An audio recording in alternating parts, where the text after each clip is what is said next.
Assalamualaikum warahmatullahi wabarakatuh. Nama saya Komandan NIM 1908957, mata kuliah Anatomi Terapan, jurusan Kesehatan dan Rekreasi, Fakultas Ilmu Keolahragaan Universitas Negeri Padang. Susunan saraf pusat. A. Otak. Otak merupakan saraf yang paling utama yang terletak dalam rongga tengkorak. Yang kedua, otak besar atau cerebrum, merupakan pusat saraf utama dan bagian terbesar dari otak. C. Otak kecil atau cerebellum, merupakan pusat yang mengatur keseimbangan dan mengkoordinasi otot-otot saat kita akan melakukan gerakan. Yang keempat adalah sumsum lanjutan, yaitu medula oblongata. Dihubungkan juga sebagai penghubung sumsum otak kecil dengan sumsum tulang belakang.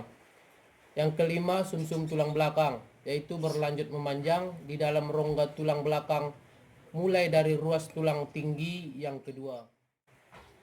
Yang kedua adalah susunan saraf tepi.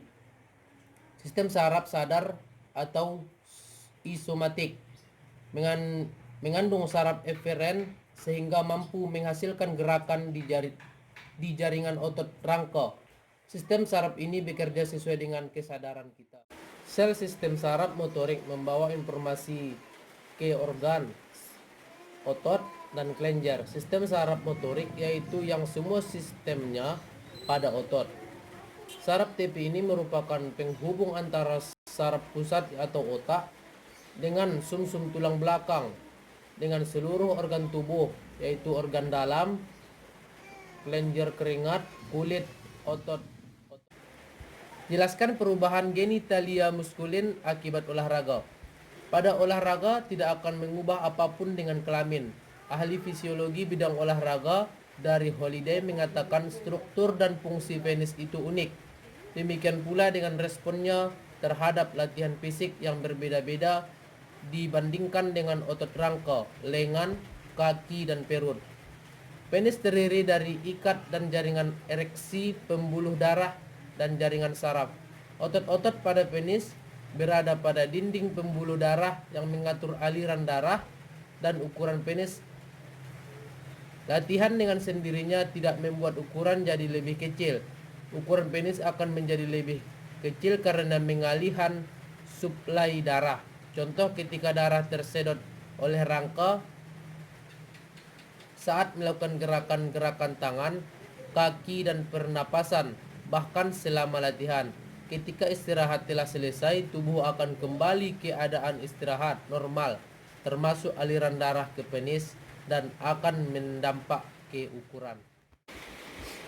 Membentuk seperti piringan dan trombosit tidak memiliki inti sel. Walaupun tidak memiliki inti, trombosit masih dapat melakukan sistem protein karena memiliki kandungan RNA di dalam sitoplasma. Diameter selnya sekitar antara 2-3 mikrotrombosit, memiliki sistem membran 3 lapis. Dan sistem membran yang memiliki ruang atau kanali-kali. Dan sistem membran ini berfungsi sebagai pelindung trombosit dan lindungan luar sel. Membran trombosit ini kaya akan fosfolipid yang akan membantu dalam proses pembekuan darah pada bagian submembran homologit. Dapat komponen mikrofilament yang disebut hombosit, yang disebut trombosit. Komponen ini memiliki fungsi seperti otomyosin yang berperan dalam kontraksi otot. Di dalam sitoplasma trombosit lain adalah mikrotubulur, nukleotida, lisosom, granula, dan lain-lain. Antigen trombosit. Pada permukaan trombosit juga ditemukan antigen penting yang merupakan penyebab penyakit autoimun terhadap trombosit. Antigen ini disebut hubungan platelet antigen atau hematologi. Yang pertama yaitu eritrosit merupakan bagian utama dan sel-sel darah setiap mililiter darah mengandung rata-rata sekitar 5 miliar eritrosit atau sel darah merah, yang secara klinis sering dilaporkan dalam hitungan terdapat 5 juta per milimeter kubik.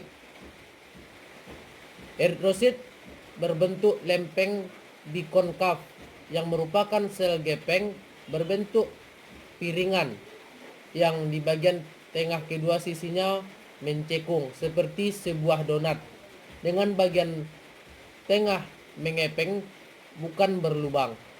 Dengan diameter 8 mm, tepi luar tebalnya 2 mm dan bagian tengah 1 mm. Yang kedua yaitu sel darah putih atau leukosit adalah sel yang membentuk komponen darah. Sel darah putih ini berfungsi untuk membantu tubuh melawan berbagai penyakit infeksi sebagai bagian dari sistem kekebalan tubuh. Sel darah putih tidak berwarna, tidak memiliki inti, tidak bergerak secara omnibold dan dapat menembus dinding kapiler atau diapedosis. Dalam keadaan formalnya terkandung 4 kali 10 gram hingga 11 kali 10 gram sel dalam sel darah putih. Di dalam seliter darah manusia dewasa yang sehat sekitar 7.000 sampai 25.000 sel per tetes dalam setiap mililiter kubik. Darah terdapat 6.000 sampai 10.000 rataan 8.000 sel darah putih. Yang ketiga yaitu trombosit berukuran sekitar 1 sampai 4 mikron bagian selnya. Yang keempat, dalam olahraga aliran darah akan meningkat, dalam volume darah akan kembali lagi ke jantung karena jantung menerima volume darah yang lebih banyak. Maka bilik kiri jantung akan semakin beradaptasi dan membesar. Rongga yang lebih besar ini menampung lebih banyak darah dan menyemprotkan darah lebih tinggi per detik atau per detak, bahkan juga ketika istirahat. Perubahan anatomi alat indera pada mata. Olahraga dapat membantu mengatasi kelelahan pada mata dan dapat membantu mata merasa lebih baik. Olahraga juga dapat membantu kenyamanan mata, terutama jika mata Anda lelah saat beraktivitas. Suatu kondisi yang dikenal sebagai ketegangan mata digital, yaitu orang yang bekerja di depan komputer dan lain-lain. Olahraga yang dapat menjaga kesehatan mata yaitu menantang fokus mata. Contohnya, fokus pada jari Anda. Perlahan gerakan di wajah tetap fokus. Berpaling sesaat, kembali fokus dan ditahan. Yang kedua yaitu pada telinga. Olahraga kardio rutin dapat melancarkan aliran darah dan menyediakan suplai oksigen dan nutrisi yang diperlukan untuk menjaga kesehatan telinga, terutama sistem pendengaran yang ada di dalam koklea.